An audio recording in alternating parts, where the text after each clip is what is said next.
सकै छी अपने सबके। एकटा बाबा के गीत दै छी, उपनयन के बाबा के गीत जे होइए से दै छी। कोने बाबा पोखरि खनाओला घाट मेढ़ाओला हे, ओ जे कोने पुत्र के होए ता जानौआ की कुमरन कराओता हे, ओ जे कोने पुत्र के होए ता जानौआ की कुमरन कराओता हे। फलना बाबा पोखरि खनाओला घाट मेढ़ाओला हे, ओ जे फलना बरुआ के होए ता उपनयन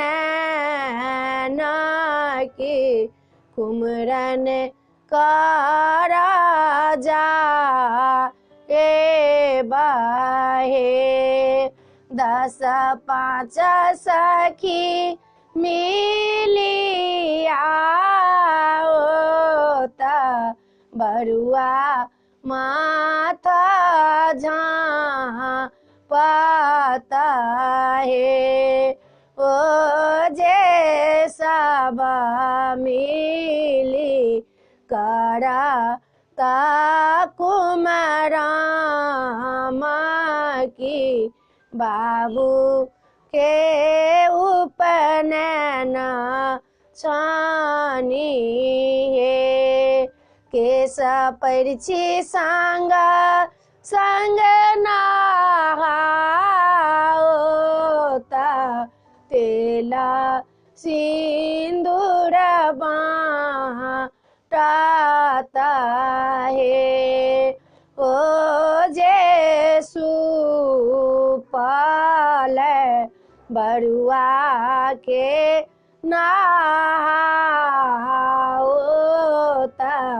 बाई बासात झाँपता हे, ओ जे सुपालाए बरुआ के नहाए ता बाई बासात झाँपतु हे।